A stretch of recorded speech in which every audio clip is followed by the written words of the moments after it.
harvest day has eventually arrived and been completed at Beal here.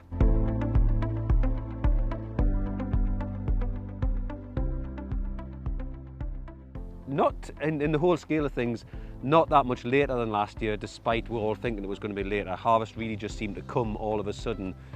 As a general with the company, we've had a pretty slow average start to harvest. It's been very, very regionalised, and we're seeing huge variability in yields and quality and everything like that. But back to Beal here, which achieved around about sort of 32 tonnes off the 5.5 hectares here. So yield around about the sort of 5.96 tonne to the hectare yield, which for this year is pretty good. I mean, compared to last year, year previous, maybe it's a bit back on the year, but hardly surprising given the year we've had. We took a yield of all the varieties as we're going over. Very, very difficult to sort of give a firm yes or no on the varieties. The ones that you would expect, your laureates were up there, your GPs were behind. Some of the candidate varieties, there's some nice yields in there. What we did see in the field probably was more variability according to soil type and what else had been done in there. I think a little bit we're going to try and analyse a wee bit about what the impact of the cover crops are in here. So Rosie, I mean, we'll sort of dig all that information out, and yeah, the cover crops, any commentary on them as to what we've achieved? Yeah, I think we'll definitely be looking at nitrogen content of the grain and compare that to where the cover crops were in the field to see if there was any correlation with those. Yeah, I mean, when we're getting this sort of overall field sample in, it's actually, to be fair, compared to the year, it's made actually good malting standard. It's 1.58, which is pretty good for this year, I think, in relation to what we're seeing. What do we see across the whole region, our whole trading area? We're seeing various differentiations, aren't we, Rosie? Yeah, definitely varied, but on the higher end of the scale this year.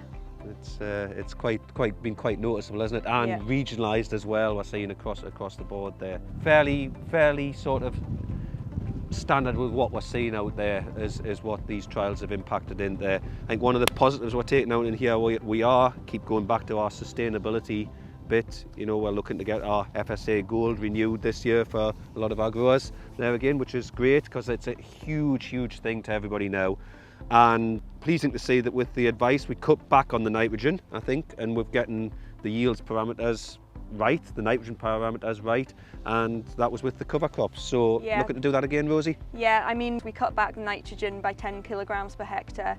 So I think it's definitely a positive that we've been able to hit the malting spec with this crop, and we'll be looking at putting in cover crops again, hopefully in the next couple of weeks. We'll be putting in a few different mixes, some of the same ones as last year, just to get a bit of continuity, and a couple of straight species as well. It'll be really interesting to see what happens kind of in the autumn with establishment.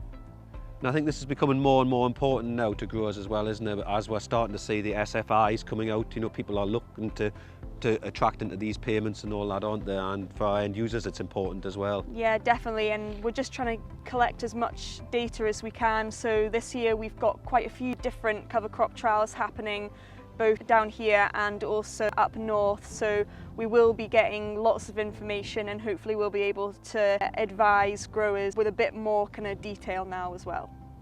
So this is the final thing from Beal for this year. We'll start again with the cover crops in the near future, and we'll always bring an update or two from there. But you know, summary of the season, been a challenging season again, and yields are better than expected, quality slightly better than expected. But you know, huge thanks to all the team at Beal Farm here for allowing us to do the trials here, and look forward to seeing what we can glean out of this next year.